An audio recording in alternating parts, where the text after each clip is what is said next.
Hi, everyone.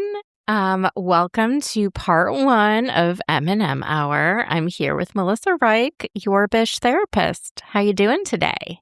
Hey, girl, I'm great when I'm with you. I look forward to this like you would not believe because there's been a lot going on in the Bravoverse, and I'm like, we have lots to talk about. We do have lots to talk about. Let's start with In the City. So we had reunion part 2. The whole season is over. How do you think it did as a first season of a show? I spent a lot of time thinking about this. I spend more time thinking about Bravo than I should. Um, I liked it. I had a hard time, for me, because the Amanda Kyle stuff was so huge. I had a hard time getting to know like some of the other people or focusing on some of those other things. Especially because like we didn't know some of them and they were new to us. So for me, I do feel like Kyle and Amanda overshadowed, but in general, I thought it was a good show. I thought it was entertaining.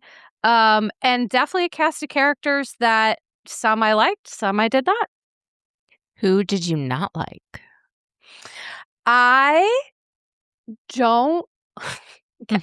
So I think that Ian, Danielle's Owen? Owen, sorry. I know Ian. it's spelled like the Irish way, so Yes. it's hard to like look at the way it's spelled and say it correctly. Well, and I always misspell it, and then people yell at me like in the comments, and I'm like, I'm sorry. It's a miracle I can do any of this. But he said at the reunion, he called Yvonne a fucking idiot. He called Lindsay a fucking bitch. And at the wedding dinner under his breath, yeah, he said I think he said Lindsay or someone was a bitch. So for me, I can understand culturally, like in other countries, curses are not like a big deal, or especially like the C word or things like that, kind of that's just part of the way they talk. But at the same time, I think to me, I've seen a pattern of disrespect towards these women that I just don't care for in any way.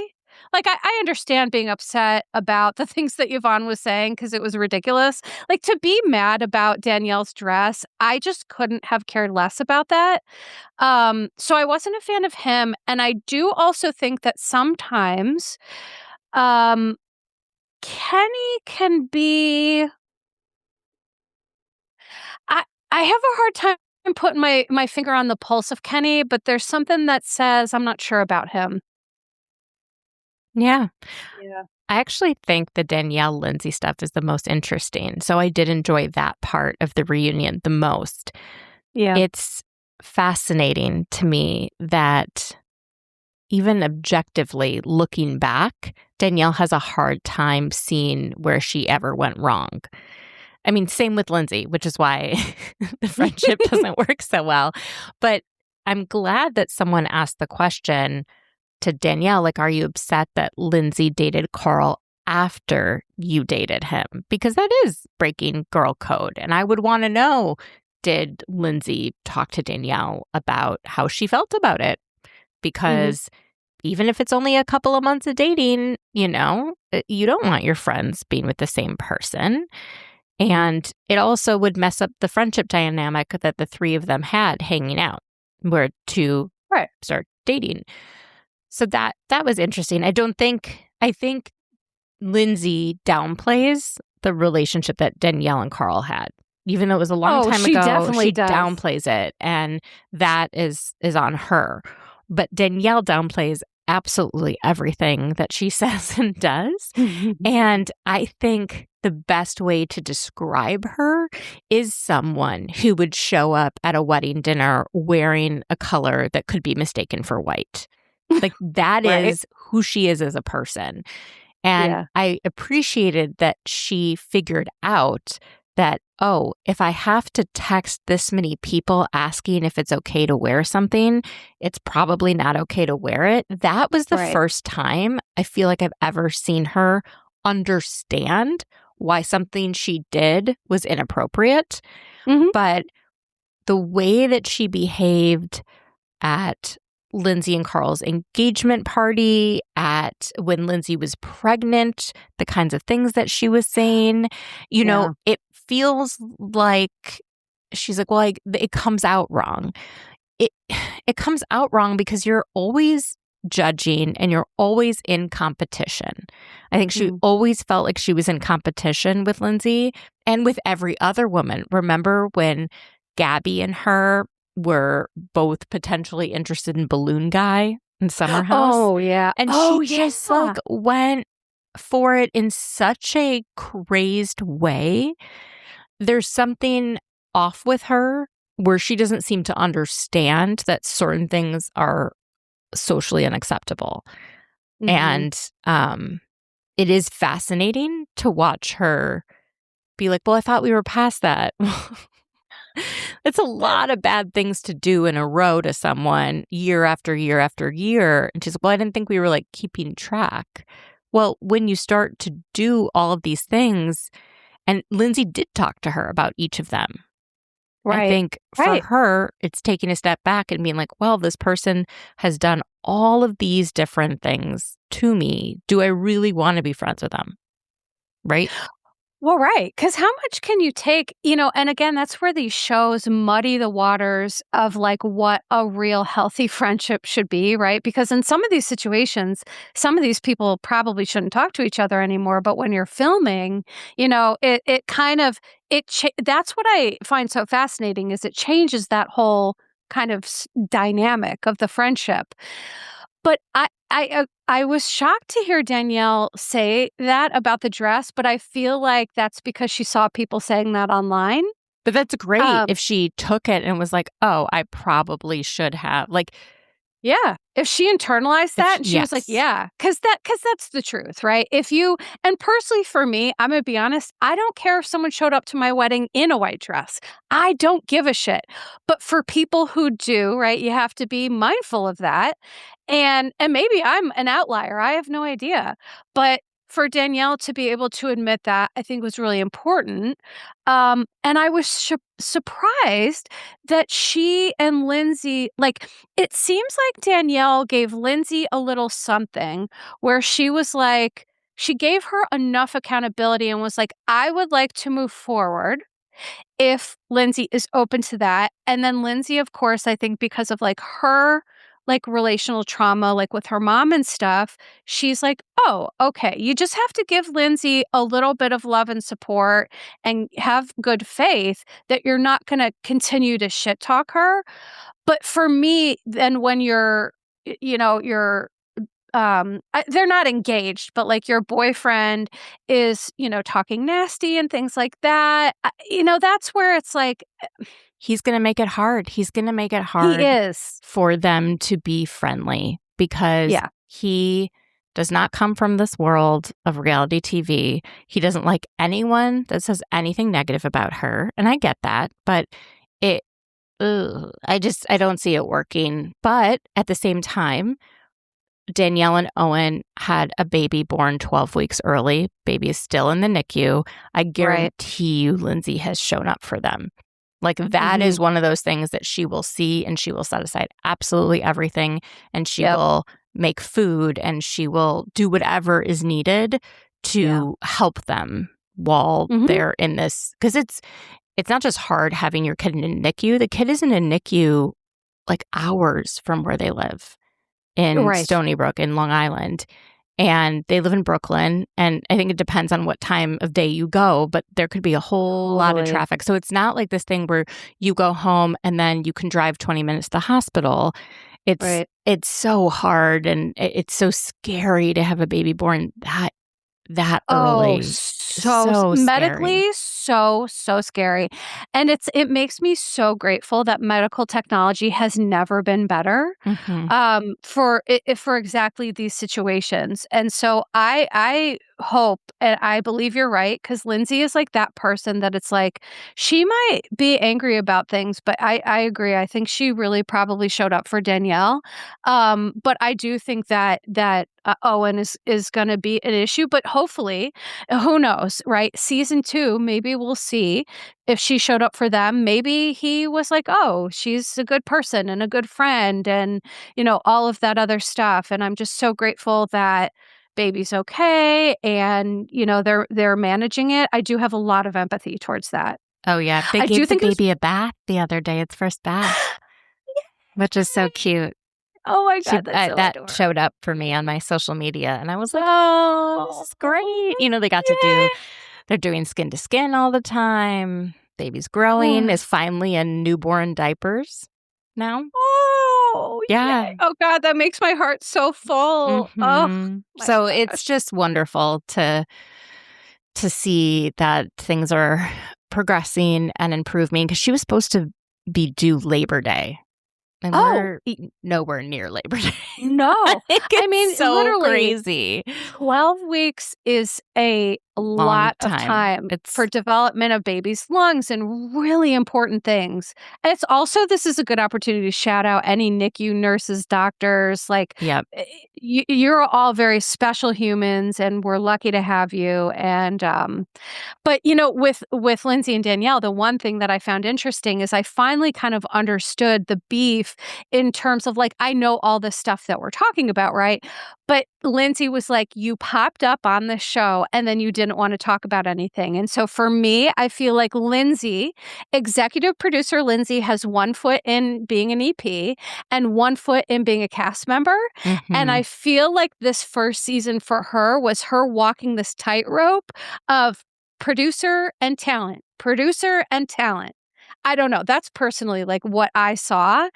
And when she said that, I was like, oh, this makes sense now of why she was upset. Danielle popped up on her show and, I just think it caused a little bit of resentment. About the most interesting thing that's going on. Which is, what is this timeline, right? Bravo fans love a timeline. So when did he separate from his wife? When did you my thought on this is that I do think that there are immigration-related concerns. But then when Andy asked, were you upset that it was just a conversation on camera? I was expecting her to say yes. And she said no. It was sort of like that they were questioning it at all. It's like, well, why wouldn't they question it? That's always, if a friend of mine starts dating someone who's going through a divorce, I want to know what process is that in. Yeah. Right. And totally. They're open. Right. This has happened before where a friend of mine was like, yeah, he's not divorced yet. And, most people can answer those questions. Now, I have a friend who is Irish American, who has family back in Ireland. And she said that the Irish are notoriously closed off when it comes to that kind of stuff and very private, and that it's considered very rude and inappropriate to ask those types of questions. But in the U.S., it's just like, where are you in the legal process? Oh, literally. We're like, tell me, what's your blood type? Where were you born? What time of day? Right. So, but to that point, I do think there is some cultural stuff going on here. We talked a little bit about, in terms of maybe the language and what you talk about. Because I appreciated in the reunion how they were like, were you being evasive talking about this? And he was like, yeah, I was. That was great. And everyone just laughed and we were like, okay. So it's not that he can't be honest. It's probably a multitude of factors. One of them also being if there's legal stuff, what you say on TV just might not be a great idea. But to your point about Danielle's kind of lack of social understanding, it's like, why would you not expect your friends to question this a little bit, right? She does have kind of weird expectations or thoughts about that stuff. It's like she wants to be friends, but then don't ask me about my life. And it's like, but that's not a friend then. That's something different. I don't know. And she would ask questions if it was somebody else. So that's what's so odd. And Lindsay will always ask questions. So to be upset that Lindsay's Googling, it's like, well, why would she trust? This isn't about trusting you. This is about trusting him. And she does not know him. So why would she trust him at all? Right. And that's part of what it means to be a friend, to say, I want the best for you. I have these concerns. I'm not going to just buy what he's selling. Like, I want to look for myself. And the thing about Lindsay is like, say what you want about Lindsay, but she takes her job seriously. Mhm. She is going to show her life. She's going to mention it all. She's going to talk about things. And I really respect and appreciate that about her. And I think that if Danielle and Owen decide to come back, they do need to decide, like, you don't have to be on reality TV, but you have to pick a lane.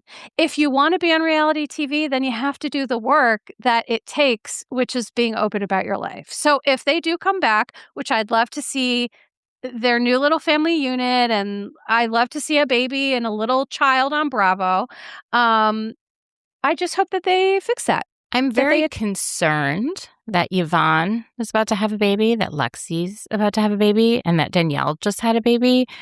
I'm concerned that we're going to get it's going to be a terrible season for season 2. Like, I think they need to give it a beat before they start filming again. I think they need to like figure out the cast, figure out what kind of show it is. Is it a show about a bunch of young parents or parents of young children, I should say, not young right? parents?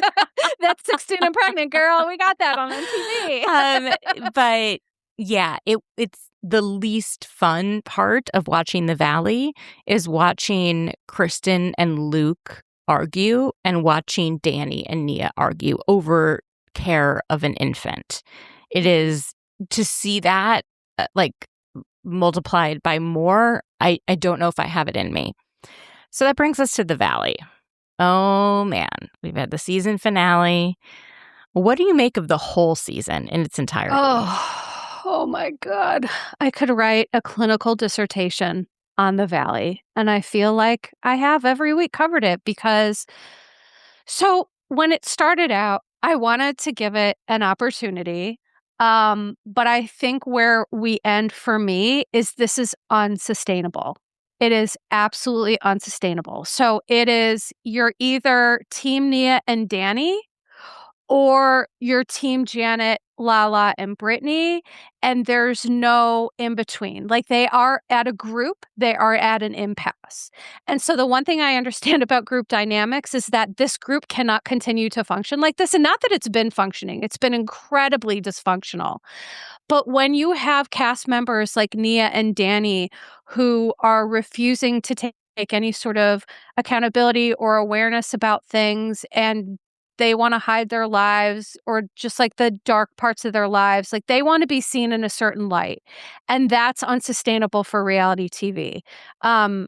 Janet being painted as the bad guy, it just, I know I'm stammering, but it's just like it's so much. It feels so icky and dark. And these people aren't friends in the slightest. In fact, they dislike each other more than, like, it's funny when they get mad at fans' reactions because it's like, you guys are more mean and more angry to each other than like fans are. You know what I mean? Like, so Yeah. what do you think about it? I think that other than Jason and part of Tom Schwartz, so like 1.5 men on the show, I think that the rest are like red-pilled. And so Totally. they feel like they listen to the podcasting in the manosphere. They adopt very patriarchal and misogynistic attitudes towards women and motherhood and relationships. And it is weird because they live in Los Angeles, a place which is Right. not filled with that. Comparatively, right? We're not in Utah. We're not in the middle of Idaho. We're not in the like deep South. I Yes. would argue that the men on Southern Charm are more open to or less misogynistic. And they're misogynistic, but less so than the Valley. And there are some very specific examples from this final, the finale with especially Jesse. Oh my God, Mandy. Oh my God. I'm going to be Shannon Bedore. When Jesse pulled that shit with Michelle, I was like, you are such, and you said it, they're red-pilled like misogynistic creeps. And it's so interesting what you just said, because that is not at all representative of Los Angeles. It's like, did they try to find these red-pilled misogynists? Like, did they work hard to do it? Because how did this happen? I think I know how it happened. Tell me. They started casting around Jax Taylor. You're right.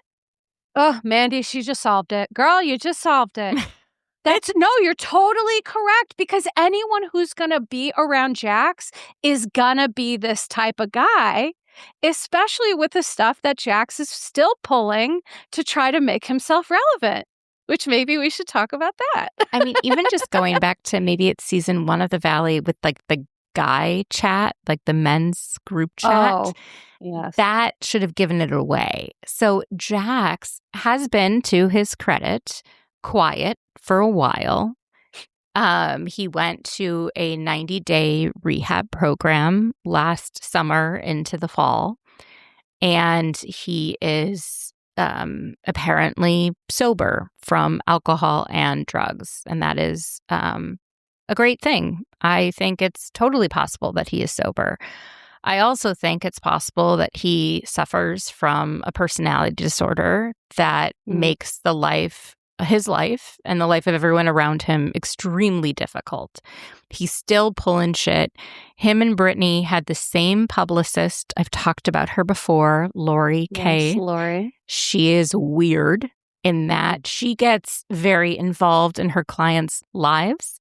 She, I think, is a little predatory towards people who are on The Bachelor or Bachelorette and tries to scoop them up before they even know what's hit them and what opportunities they can have. I think she gets them very good opportunities, makes them feel like they have to be loyal to her, and then she does weird shit. And the weird shit that she did with Brittany is that her and Jax, there was always this thing about them being inappropriate, about they were in Canada, where Lori is from and where she lives. And allegedly, Jax and Lori ended up in a bathroom at a bar where Tom Schwartz and Tom Sandoval were also there and were sexually inappropriate in the bathroom, allegedly. Mm-hmm. That didn't go away, I don't think. Like the thing that's so creepy about her is that she must know 100 times more bad things about Jax as his publicist. Oh my God, yes. The two of them were like making out in a hot tub on vacation. And, you know, like she represented Brittany at the time. So it's totally like, how can you represent someone and their ex and then be linked to them romantically? It's so wildly inappropriate. Well, so what's clear about Lori is that she has no boundaries whatsoever, because not only is she bad at her job, because that's like, for example, as a therapist, like when you work in certain, when you're representing people in any way, shape, or form, there has to be a sense of privacy, confidentiality, loyalty, you know, and I know she's not a therapist, but I'm just saying, like, she owes her clients something, right? She's providing them a service. And so not only is she bad at her job, but to me, I would argue her choice of Jax tells me everything I need to know about her psychologically. The only person that is going to want to be with Jax is going to be somebody who, I'm sorry, my voice is so whacked out. It's all good. It's going to be someone who doesn't care, to your point, about the things that Jax has done. You have to have a real lack of discernment, I'll say, to want to date somebody like this. And I think it's so interesting what you're saying about her predatory nature in That's terms how of, I like, feel. No, I'm saying Yeah. about like the job stuff, right? And I know that's just how you're feeling, but to me, it is very interesting the way that she moves and how she's doing it. So it's almost like they waited for things to die down and then they just kept doing their thing in secret. And one of the things that I will say is that when people get sober, he may be sober, and I hope that he is, but sometimes working in an inpatient rehabilitation, what I have realized is that for some people, using a substance is a symptom more than the problem.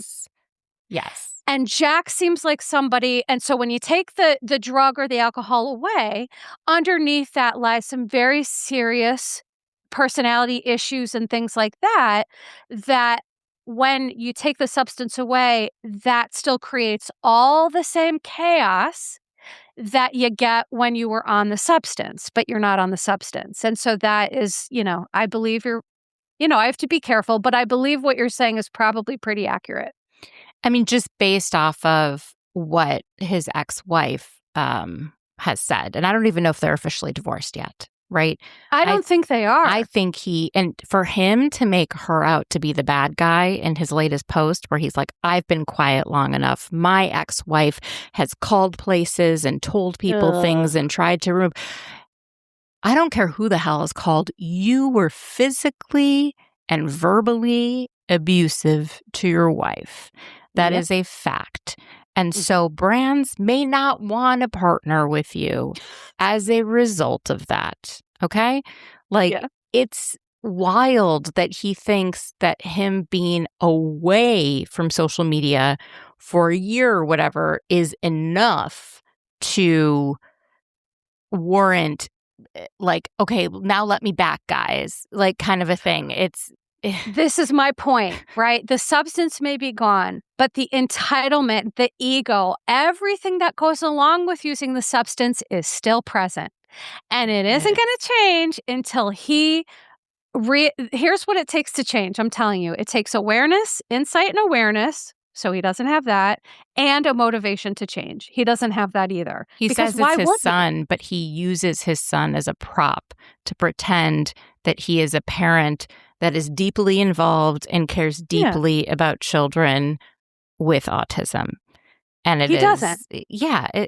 And counter that with Brittany, who one of my favorite posts she ever made was like a kind of PSA about in case a kid doesn't say thank you when they're trick-or-treating, it could be that they don't have the words. And so this time when we saw them trick-or-treating, he had a button that he could press that said thank you, and that would say trick-or-treat. So I thought that was so wonderful. And so he's saying it by pressing the button. And it's something I wouldn't have thought of, but I'm sure there's all these people like, oh, that kid is so rude and, what's wrong with them? And she's saying not every child has the words. So she's just done this incredible job explaining to the general public who may not have as much knowledge about autism spectrum disorder. And there's so many different ways that can manifest, but the way she explains it to us is just so amazing, and it's always coming from a strengths-based perspective where she's talking about all the things he's fantastic at and how wonderful he is and how lucky she is to be his mom. And you can never make me hate Brittany because of that. Never. Brittany is such an advocate, and your point, strengths-based. She takes a strengths-based approach to her son. It's that bucket scene. It was so short, but it was so powerful because one of the things that I want to make really clear is that nonverbal doesn't mean non-thinking. Nonverbal doesn't mean they don't have the capacity to have thoughts, feelings, or communicate. It just means they do it in a different way. So, for example, Jacqueline Lorita's son, Nick, who was diagnosed with autism and has been nonverbal, she recently posted a video. There's a lot of now new opportunities for nonverbal families where you'll spell. You'll spell on an iPad. He writes things down, and she posted the things that he wrote, and they were very profound about how people don't understand folks with autism and how it feels. And so I think that what's so special about Brittany doing this is it not only draws attention to, she should be like the queen of education with this stuff, between the sensory room, between being able to meet his needs in all these ways. It does really advocate for children or parents who maybe don't have that level of awareness to say, oh, there's more in there. We just have to look at how to get that out or how to express that. And it might not even be through words or spelling. Sometimes it might be through movement or, all of these things, which is why the sensory room is so important too. So I agree. People love to hate on Brittany. I think she's a fabulous mother, human being. And you can see how bad the abuse with Jax was, in my opinion, by how much Cruz is thriving now. From last season or from the season that Jax was on, I forget even, I think it was the first one, It to was now. both. Oh, that's right. I'm sorry. I blocked it out of my brain. I think I dissociated because I was like, I can't with this man. You can see Cruz literally thriving now, legitimately. He doesn't need words to show that he's thriving. The look on his face, he's so happy, he's so safe. And we've And heard to him me, say words too. oh, of course. Yeah. I'm saying he's had verbalizations, but you don't need to hear them to see that he He's is doing great. happy and thriving. And so for me, going back to the Jax conversation, it shows how Jax's behavior literally traumatized this child and probably set him back a little bit. And now Brittany is helping him thrive. And I just think as a parent, to put your child in a traumatic situation that puts them back, Jax is a real piece of shit for that. I know that's not clinical or appropriate, but he's a piece of shit for that. Yeah. He has to be centered at all times. He could only be kind or a good parent when it suits him, when like all the stars are aligned, when all of his needs have been met, then he can do that. But when things aren't going well, it's all about him. And so it's frustrating. And with him in his absence, Danny somehow took the spot in the men's group as the ultimate husband and father. This is the person that they should try to be like, look at his wonderful wife. Look at how wonderfully they communicate. Look at how happy they are, and for whatever reason, Luke is like hook, line, and sinker following this. Like, I want to have communication with my wife. I want to, have a life like this. And so has Kristen. Kristen is totally red-pilled by these guys. She doesn't know that she is. But what we saw in this finale with her and Luke talking about their therapy session. And I do think Luke should have gone to therapy on his own prior to them doing couples therapy, because he clearly was not prepared for it, and it made him defensive, and it made it hard for him not feeling safe, like he could share his thoughts. And one thing I wanted to say about that is that someone had asked, like, this was Kristen's therapist. Okay. So I think he had his guard up because he's like, these two people are already aligned. This is her therapist. And so people asked me in my comments, is that appropriate? And the answer is sometimes yes and sometimes no.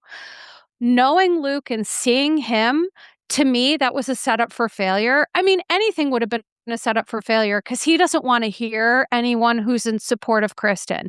To me, Luke is a facsimile of Danny. That's why he loves Danny, because they're a facsimile of each other in that they want their women to be submissive. They want their feelings to be priority. They want to be the man of the household, man of the house. Well, it's like, okay, that's like this red-pilled shit, this like misogynistic, like whatever. But I think going back to the therapist piece of it is that there should have been a conversation, and I don't know, maybe this happened, maybe it didn't, about, are you comfortable coming into sessions? Now, if a therapist is working with an individual client, sometimes it's appropriate to do sessions here or there, but the focus needs to be on your client, not on Luke. If the focus is going to be on both of them, then I would have said that would have required a separate therapist to attend to that. That's my thought. And I agree. And I would push back. I don't think Luke is a carbon copy of Danny, but the fact that he holds Danny up as someone to be revered is a problem. I don't know that he's innately the same. I think he's trying to be the best father and husband that he thinks, like, of what it looks like on paper. And he's not. And the thing that's been hard is that when he says things like, I want to bury your pregnant self, it deletes, it erases like all of his valid concerns and things that he's brought up throughout the entire season. Like, it is valid that he is upset that she screams at him and yells at him. And he just wants to not be yelled at. And I think he's actually open to feedback if you tell it to him in a more gentle way. Same as Kristen. She doesn't like being yelled at, right? No one wants to be yelled at. And the way that her postpartum depression and whatever else was going on manifested is that she was very short and she was very terse, and she would like accuse him of things that he did not do or did not believe, like, you don't like me, you don't want to be a dad, you don't want to be around, things that were really hurtful. And I think we're seeing her slowly come out of it. And I think she feels bad about those things, and he wants to fix the hurt that he had from that. At the same time, she was suffering. Right. She was having postpartum mental health issues. Yeah. And so for me, I feel like I hear what you're saying, right? In a regular circumstance, like as couples, like yelling, name calling, that's just not going to be helpful. Is that going to happen? Yeah, like people yell, right? And make mistakes, and how you repair that is really important. But I feel for me that the mental health crisis wasn't attended to properly by anybody. It wasn't attended to properly by the therapist. I mean, listen, that's a bold statement, but from what I've seen, right, telling Kristen, who cares, it's 15 minutes, just have sex, that's completely, that's not doing your job. That's missing the whole point of this. So I think that, there's been a lot of stuff in the news about like postpartum mental health with the Lindsay Clancy case. And so it does bring up the fact that I do think she was really struggling, and Luke and nobody else attended to that. And that's why we saw what we saw. Okay. So Kristen, normally, yes, like you don't want to yell and name call and all those things. And if you do that, you need to apologize. But for me, where I feel Luke is a facsimile of Danny, I definitely hear you. But for me, I feel that because where is the attentiveness to her struggles really exactly. authentically, right? Like, forget your shit for a minute. Like, we understand that this was hard for you, right? Being a new father is hard for anybody. Your feelings matter, and it is important. But if your feelings matter over someone who's in a mental health crisis, and you want to say to them, I want to put pregnant Kristen in a coffin, but also please have my baby, that is a level of dysfunction and lack of love that it's like, to me, you can't say that you love this woman if you hate that part of her so much. Yeah. Like, your partner, society will stigmatize, right? Especially postpartum perinatal mental health issues. They will stigmatize. Your partner is not supposed to stigmatize. And that whole conversation that he had with her, that was stigma, shame, guilt, blame. He reinforced the crazy Kristen narrative, the narrative that if you are too much of an asshole, I will leave. And that's what pisses me off about Luke, right? You either work on it and you stay, or you go. You don't threaten to say, well, if you act out, I'm not going to love you. Well, if you yell at me, I'm not going to love you. That is manipulation, pure and simple. Yeah, I think you're totally right about that. I was so disappointed to see, but I will say, not in defense of him, just in general, in defense of her too, is that what we saw is not, when you're in it, when you're living with it day to day, it's not obvious that like this is a postpartum mental health issue, right? And therefore, I should take action. And you know what I mean? It Mhm. manifests sometimes as just being mean. Like a lot of mental health issues manifest as people being really fucking mean. And so the person that they're mean to focuses on them being mean and not on the fact that like the reason they're being mean is because there's an issue in their brain. And so you have to have a lot of education and knowledge and maybe distance and like looking from the outside in to be able to respond in a useful manner.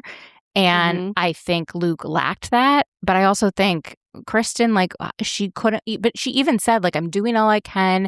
I'm like on medication. I think she said something about being on medication at one point. She's got a therapist, so she's trying. But it was just so deep, and she knew what she wanted him to do, but she couldn't verbalize it. And then when he would do the wrong thing, she would, lash out, and then that would make him want to be farther away from me. Like all of that was just such a mess. What worried me is that I expected him to answer when she said, well, why do you want to have another baby? I thought like 100% chance that he's going to say, well, I want Kaya to have a sibling. Right? Like, that's just what I thought. Like, I know it's going to be shit for you. It's going to be shit for us. But when we're gone, Kaya will have someone, Like, that's what I just innately thought he would say. And when he said, so we can get it over with, I was like, what on earth? What do you mean? Do you have this idea in your head that you have to have at least 2 kids, or that's what you guys talked about? So that's how it's going to have to play out? You saw how one kid worked. You know her age. You know what this did to her body. Or if he said, you're not getting any younger, and I worry that if we wait too long, it'll be really hard on you.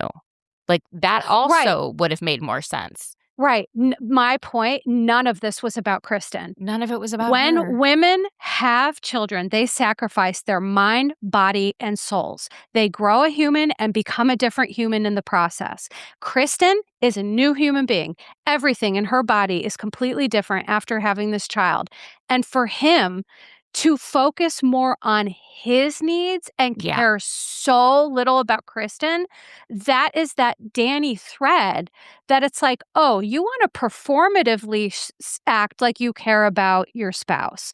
But when it comes to really caring about them, what kind of man says that to their partner of like, well, you are a monster. I hated you pregnant. I want to bury pregnant Kristen, which is like a very odd choice of words.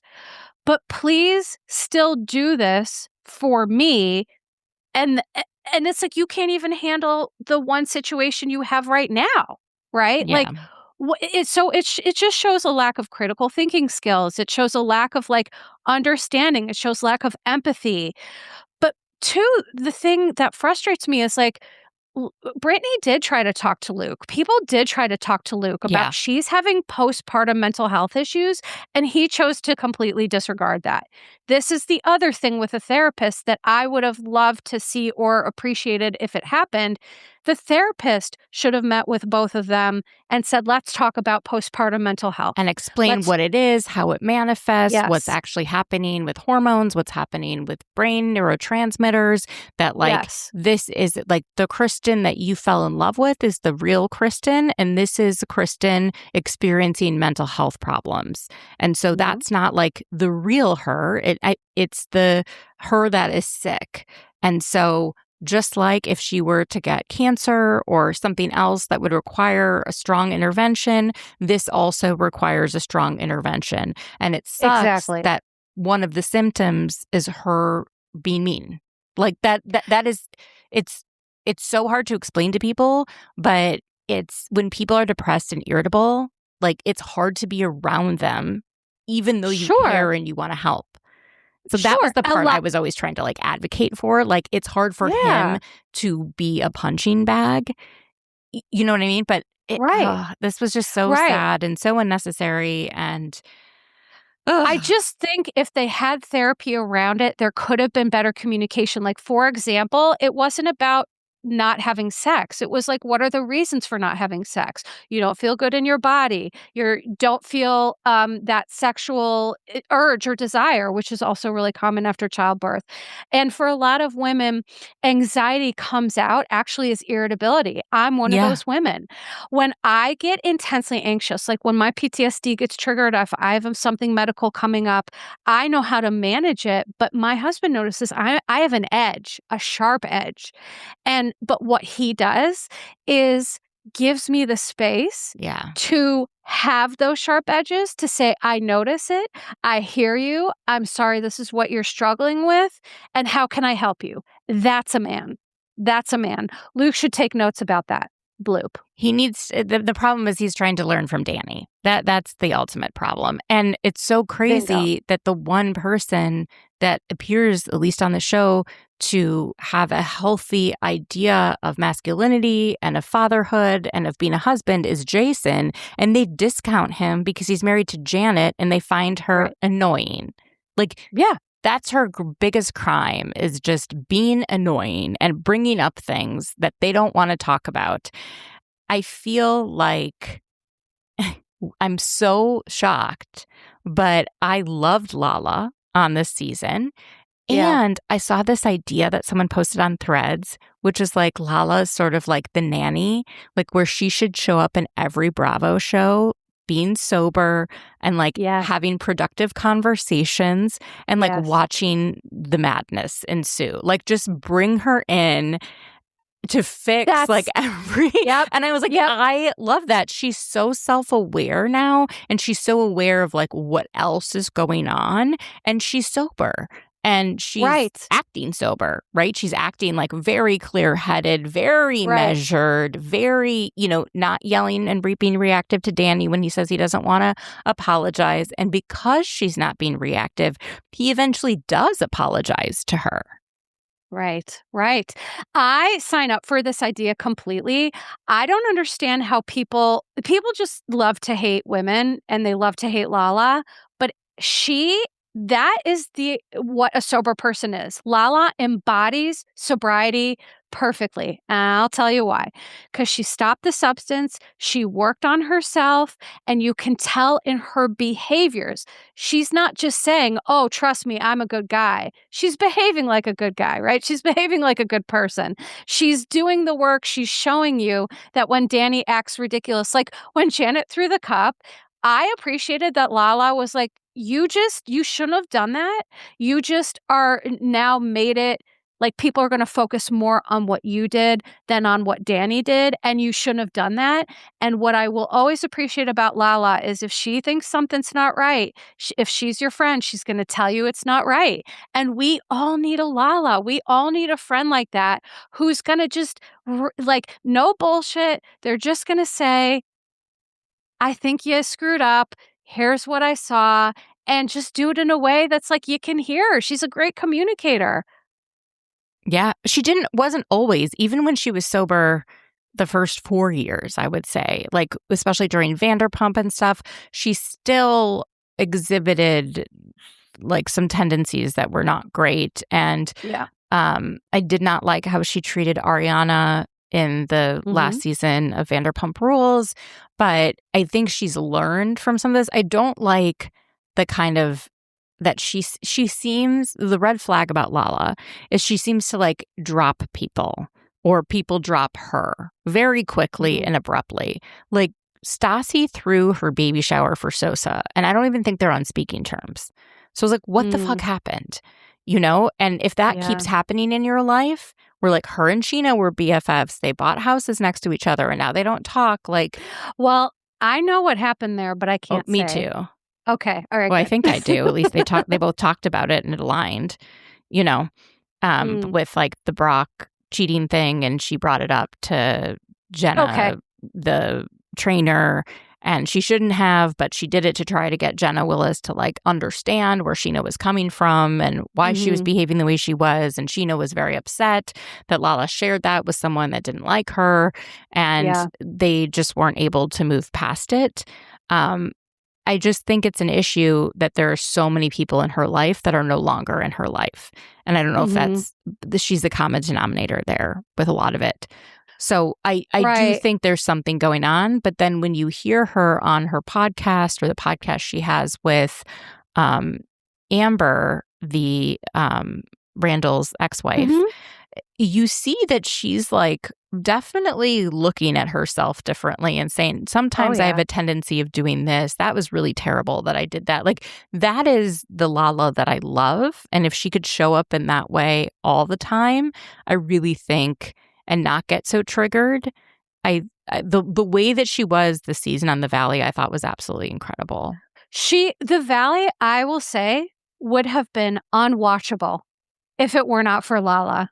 I'm very serious about that. She was the only one able to see things how they are, to have these productive conversations. She almost acted like a therapist, especially with Danny. Like, she does have a way about talking to him, because with men like that, you can't be reactive. Like, Janet is an example of that, right? If you just harp on the same thing and you just, talk about something over and over, she doesn't have any tolerance for that. But Lala knows how to deal with terrible men. She just does. She's had a lot of practice with it. I think my take on it, I see what you're saying about dropping people. I feel when people are healing, or you're like really working on yourself, you do not want to have people in your life who cannot attend to that, who cannot hear that, who cannot be who you need them to be, right? I think sometimes in healing that does happen. Can people go a little bit extreme with it? Sure. I just don't know enough about it. But that's a solid point. I'm just like, you and Katie were best friends, now you don't talk. You and Sheena were best friends, now you don't talk. You and Sassy were best friends, now you don't talk. Like, you are the common denominator there. Something is wrong. And maybe they haven't seen the like healed Lala that's able to not be reactive. But, maybe she just has to keep being that new non-reactive Lala. Right. And then friends may come back to her, like Kristen came back to her. Right. And I love how she talked to Kristen and was like, hey, I just need you to know that Janet really went through something. And if you like knew what it was, like, I know your heart, you would really feel like for her. And Kristen reacted totally great because it was brought in such a aggressive, reactive manner. And so, I'm interested to see her on the reunion, because at reunions, she tends to dial it up and she's lot more reactive. So are we going to see someone who's like thought out, or are we seeing somebody else? The final thing I would talk about is, we did talk about at the beginning with Jesse and him being upset about Michelle. I will say, I do not trust Michelle's narratives around who she's dating, because I do believe she was seeing someone behind Jesse's back when they were married. I do believe Kristen was like, because Kristen said it, and I don't think she made that up. When she's like, she had a secret Kristen boyfriend. has been full of it this season. There was no, Kristen was this was season 1. Where season 1, right, understood. So I was kind of like, she was acting shady, and I understand that she was not getting the love that she needed in her marriage, and I could understand why she stepped out. I disagree with it, but I understand it. I think we don't know that she did. There was a lot of talk around it, and there was we don't know. Yeah, we don't know, but I don't trust her narrative with men. I just don't. That's fair. Yeah. And so, if Jesse's saying that he saw a picture of her in the sky in a hot tub in Vegas, and it was a weekend that he was watching, like, she'll be like, we haven't even gone on a first date. Okay, maybe you haven't gone on a first date, but you've still slept together. Like, I don't trust her narrative with men. I don't trust her with choosing men. I think she has a record of choosing men that are bad for her, and I don't know if she's done enough healing and work on herself to like correct that. Like Jesse was very bad for her. Dr. Dre, I didn't know all of this, but he has a long history of being physically abusive to women. By the way, women who look exactly like Michelle. Yeah. He has a type, and they all look exactly like Michelle. There's a lot of allegations against him. And Aaron also, like... Yes, that's a perfect example, Aaron. Yeah. And so I get that Jesse is sad that his daughter was so upset when Aaron moved out and was so impacted by it. But it's not like Michelle like brought Aaron in and then just like threw him out. He left. Right. And so I think that's what was so shitty of Jesse is that, again, how can you claim to have loved someone and then say something so egregious to them? He's like, you brought a man into her life who left you, or you moved a man in who left you. And it's like, that hurt her, that wounded her because she didn't want Aaron to leave. She thought he was going to be her person. And so I agree. I think she is a bad picker. But what bothers me is that Jesse has the right to be upset if his daughter is hurt and has been impacted by Aaron, leaving her life. That I totally understand. But where he loses me is the fact that he feels he has the right to talk to any woman like he does. This is the mother of your child. By the way, your child is a female.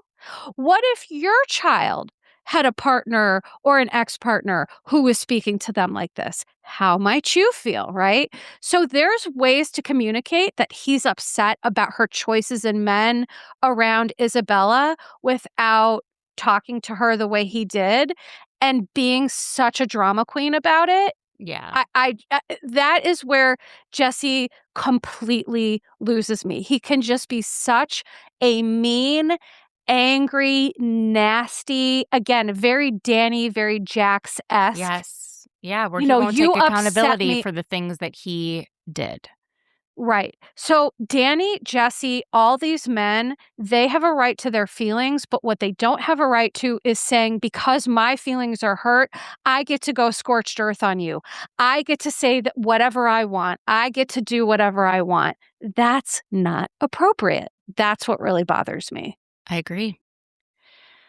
Yeah, it was just disappointing to see because Michelle does a job that is at different times of the day, including weekends, and she's not going to stop doing her job just because she has her daughter around. So if this guy is her client and that's how she met him and that's how they ended up dating, right? Then she's brought her daughter to the open house or whatever she was doing and he met her. Okay, she's not introducing him as a boyfriend. Right. She's not introducing him. She's not bringing him into the home that she has with the daughter. Like, it's so a non-issue, especially given Jesse introduced Lacey within 2 weeks of them dating. Well, right. And he thinks he has a moral high ground because he and Lacey are still together. And the only reason he and Lacey are still together is because she... I don't know. She seems to really want to stick around, which is a question mark for me with Jesse. But, it's not his place to be able to tell Michelle what to do with her life. And this is where it comes down to a controlling piece that is this thread like through these men in the valley, where it's less about how much they care and more about their desire to control. It's less about their ability to care, and it's more about their lack of emotion regulation skills. We don't get to just go scorched earth on people just because we have some really hard feelings. And that's the thing with Danny and Jesse that really bugs me. You can't just throw a king baby tantrum just because you're having feelings. It's their responsibility to manage their emotional regulation and to manage their upset. And I think he conflates, like when he gets mad at Michelle about one thing, like he might have a point, but then he conflates it with like all these other things then are also true.